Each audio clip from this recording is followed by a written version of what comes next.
So this address or speech will basically kind of be taking an objective look at how technology has evolved and now the role that you guys as lawyers can help us fulfill within the sector. Okay, so I took the liberty of writing a few things down. The topic that I'm speaking on is the growth and evolution of technology, lessons for tech entrepreneurs, and the role of lawyers.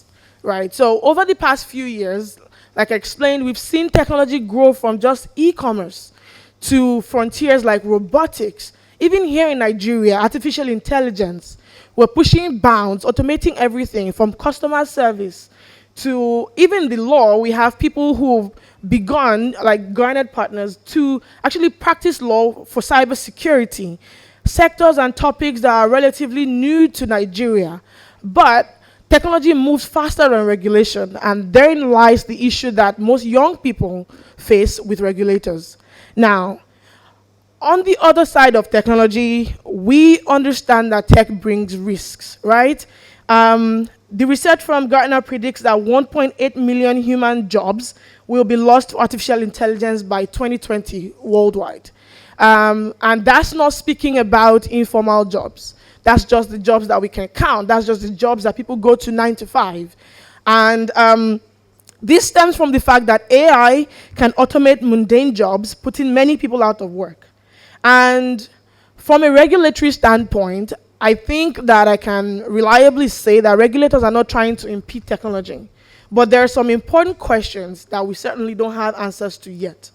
Now, tech is creating incredible change incredibly fast. How fast can the CBN keep up with fintechs?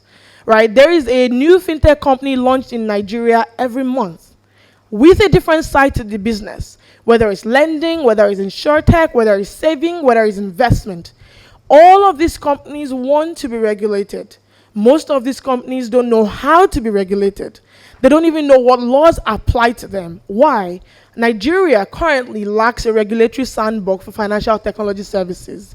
The best we can do right now is a microfinance license or a cooperative license, none of which cover the breadth of the work that fintech companies currently do. Emerging technologies are creating new ways for consumers to interact and disrupting traditional business models. Unfortunately, traditional business models are the ones that these traditional regulations actually currently cover, right? In the wake of these developments, we have important questions that we need to ask.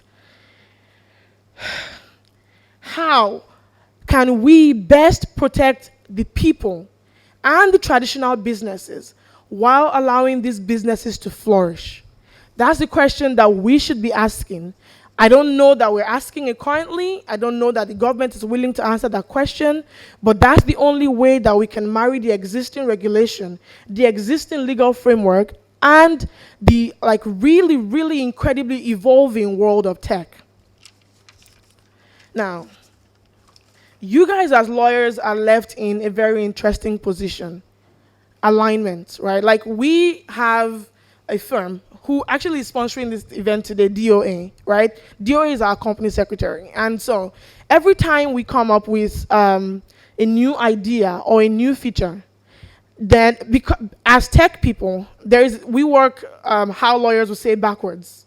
We want to launch it and then see how we can fit it into the law after the fact, right? But lawyers want to fit it into the law before we push it out. So it's an interesting conundrum. On whose side shall you be? And so there's questions that we need to ask. And I identified 5 ways that lawyers can currently help, or ways that lawyers can currently look at the existing tech framework. 1, adaptive regulation.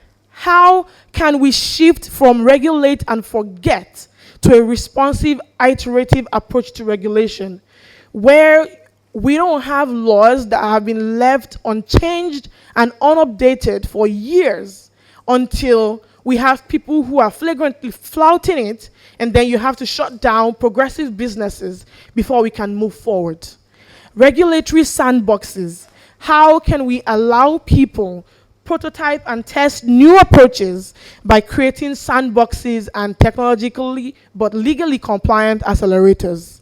Outcome-based regulation, focus on results and performance rather than conformity. Risk-weighted regulation, how can we move from a one-size-fits-all regulation to data-driven segmented approaches? And collaborative regulation, how can we align the regulation nationally and internationally by engaging a broader set of players across the ecosystem? Because the most important part of the conundrum is that if the volume and pace of digital transformation continues the way it is, existing regulatory approaches will fall behind. And as a country, we will suffer. Nigeria is on its maybe second wave of technology like evolution when the rest of the world is on its fourth. We have a problem. The fourth industrial revolution is what the world is doing. We are just coming from the era of e-commerce businesses to fintech. In the US, in the UK, in China, in Japan, we already have AI-regulated and AI-enabled financial technology services, mobility services, even e-commerce companies. We have Ant Financial by Jack Ma's Alibaba that's processing billions of dollars in transactions daily, and they have from e-commerce to credit to financial services. But even they have regulatory challenges. The only problem is ours are so much more restrictive and so much more outdated. I'm skipping ahead to 4 questions that we need to ask before I can fully go into how, what the role that lawyers actually play in this, right? What is the current state of regulation in Nigeria? We need to answer that question comprehensively, and we need to understand how it affects tech as a whole sector. What is the right time to regulate a business? Is it pre-launch, post-launch? Should they be carrying regulators around? Funny story, in my experience, every time you try to carry regulators around, your time from inception to launch of your business can sometimes be up to a year. And so when you decide, I'm going to regulate after the fact, you can push out your product to launch in a month and then continue to fight the regulatory battle after the fact, but the company is making money. If we don't evolve to fit with the way technology is changing, we will be losing money. Now, tech is a relatively young sector, but it has grown in contribution from 8% of Nigeria's GDP to 28% of Nigeria's GDP. The sector is valuable. Remittances into the country have grown by 137%, but those are enabled by tech businesses. So we need those businesses, and regulation needs to enable those businesses instead of killing them. Right. What is the right approach to regulation? The answer is simple: iterative and collaborative. We need people to allow, look, I'm not going to pretend that I can interpret the law. What I can interpret is what users want and what technology is saying and how we can make things easier. In secondary school, my teacher gave us a definition of a machine, which I think applies to tech businesses. Anything that can save 2/3 of time, money, and energy is tech. And we have businesses currently solving those problems, including legal businesses. But we need more involvement. We need more lobbying. I think that would be the direction that this needs to take. We need more lawyers on the side of technology. We need more lawyers realizing that we're not at odds, but those two sectors need to collaborate and work together. And what has changed since regulations were first enacted? Well, everything. The world has changed since Nigeria's laws and constitutions were put in place. We have women fighting restrictive and prohibitive laws for women in the same way that tech people are fighting restrictive and prohibitive laws against technology. So everything has changed, and the law and the regulation needs to reflect that. Now, how do lawyers come in? 1, controlling the risks of new technologies. That's the hardest. As an innovator, as a tech founder, as a programmer, as someone who is very impatient to see my creation out there in the market, sometimes it can be hard when someone who knows the law says, no, this is not the right time. But what I've seen work for me is our lawyers usually do this interesting thing where they write a brief in in the simplest terms, explaining why, how, when, and what to do to make this right. All right, like most startups, we really find out the use and the role of technology in our business too late, right? A year, 2 years into the business, and you're staring down the barrel of like a metaphorical gun, and then you involve a lawyer. And so we need more of that exposure. We need more of the law being targeted to people in the way that they understand. We need the unique selling point of legal involvement in startup to be immediately apparent. If you're a startup that can do law for tech startups, we need to know, right? Because as it is, you have to ask a lot of times, do you guys practice for tech? Do you have tech clients? But if you have tech clients, let us know in the way that a startup will promote themselves as cheap. We would say really easy, cheap savings for Nigerians. I would like to see more lawyers say we practice law for African or Nigerian tech startups. We practice law for fintech companies. We practice law for mobility companies. We have the Maxis and the Gokadas and the All Rides and all of these people. The regulation is one of their biggest challenges. Every single one of them I know has a director of government and regulation, right? Is that person necessarily a lawyer? Maybe not. Should that person be a lawyer? Absolutely, right? So we need more people who are out there saying, we understand tech, we understand how to enable your needs, we understand how you will need this. Tech entrepreneurs as a people, we wait until the risks are great before consulting the law. And that's something that the sector has to fix. But we need to know that we have an ally in the legal sector. The second thing, go between the regulators and the founders. I think this is self-explanatory. It's really hard to fly to Abuja to speak to the people at the CBN because, for lack of a better word, we almost don't speak the same language. And it's really hard to, I don't understand financial terms. And so when they tell me, like the first time we were told that what you're running is essentially a bank, it took us some time to fully process what that meant, because we're like, no, it's just a savings platform. It's just a savings platform. And we still stand by that. But at the end of the day, regulation was imminent and it was needed. And it took a bit for us to understand what kind of regulation are we looking for. Still not there yet, but we found helpers in the law, in the legal sector, who were able to hold our hands literally and guide us through that process. Because we were literally staring at the shutdown of a business that thousands, hundreds of thousands of Nigerians love. So we need people who understand us and also understand the regulators. Those people are here in this room. That's who you are, right? You guys are the ones who can interpret regulation for regular people and then make sure that we're not flouting it. It's an incredibly important role. It's a really, really, maybe it's a thankless job, but it's something that most of us cannot do without. Right, the services of a company secretary, the services of a company of a company's counsel, the services of a person who you can tell, also we're looking into this space. Can you tell us what to do, who we are?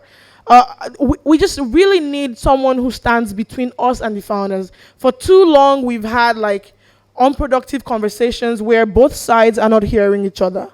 But the go-between, the normal go-between, the best go-between is a person who can hear both sides. If you have a lawyer who is enabling tech and a lawyer who's great at his job, he's the perfect person to stand between me and the CBN or whomever, the SEC, whomever is regulating my sector. Promoting the benefits of new technologies. Now, it's not enough to be the one that goes between. It's not enough to control the risk of new technologies. You have to apply it. As it is in most sectors, the law is also getting disrupted. And I'll get to that in a second. There is more and more. I don't know if we heard that news of the artificial intelligence robot who successfully defended a case, or was it read a memo, faster than a room full of lawyers. Everything is getting disrupted. Everything. And so there needs to be more intentional efforts to integrate technology into the practice of the law itself, right? Once you promote new technologies, once you are championing new technologies and you're enabling technology, it's easy to be the go-between, to understand the changes in tech, and then be the counsel to entrepreneurs that entrepreneurs actually really need. Addressing the ethical implications of technology. Now, we're in 2019. We saw Facebook CEO Mark Zuckerberg defend Facebook's allegations of surveillance. We've seen it for Google. We've seen it for so many companies. I will not pretend that tech doesn't have risks or downsides. And there's a lot that isn't being covered. Privacy concerns, surveillance concerns, sometimes predatory lending. Google just banned a number of lending apps from the Play Store because of predatory lending services. Overly high interest rates, short time to payment. There is insurance, and there's like a lot of just shady things going on in tech. There's like ethical implications, right? Every technology comes with risk, but like our sector is also plagued by people who don't believe in the core of what tech should stand for, doing no evil. So the only people who are able to also check that will be the lawyers, right? The role, and I need to be repetitive because as it is, the checks, the balances is the legal sector. The legislative, the regulating is what can stand between us and doing no evil and staying ethical and staying within the bounds of legality and rightness and morality. So there's ethical implications. And lastly, knowing the unknowable, the power of legal analytics. I'm going to read this quote I wrote down. Data analytics powers new legal insights by mining massive data sets, docket data, legislation, case opinions, client contracts, to name a few. By processing this enriched data, lawyers can draw conclusions about opposing counsel, judges, litigation parties, contract drafts in order to reveal insights that were not previously knowable. Like I said, every sector is getting disrupted. The most popular job in the world right now, the most sought after job in the world right now is that of a data scientist. But there is no sector that a data scientist cannot work in. Legal analytics are an actual thing. You can look at a data set of judgments from 200 years up until date to predict what 200 years into the future will look like. And it's important to use that as a roadmap for where the profession is going to. Lawyers have always existed, right? The only difference between now and then is that you have so much more at your disposal to be able to do this work and do it perfectly well. Legal analytics is also being used to help firms improve the ways they approach the business of law. You can get factual data from millions of litigation records about the behavior and performance of law firms and individual lawyers, including data points like win rates, cases with resolutions, time to injunction in specific areas of law. Analytics can also be used to track broad industry trends relevant to activities like strategic planning, business development, and marketing. It's a whole new world for all of us. New technology is exciting, right? But we need you. We need you to understand that you work in an industry that is governed by people for people. And I believe that this position underpins the successful deployment of new technology, the involvement of lawyers. Now, for technology like a revolution, for the industrial revolution, for anything, regulation can be a catalyst or it can be a hindrance. There is only one sector that can help us make it the positive one, right? As emerging technologies evolve, we need regulators and lawyers to rethink their approach and adopt models that are agile.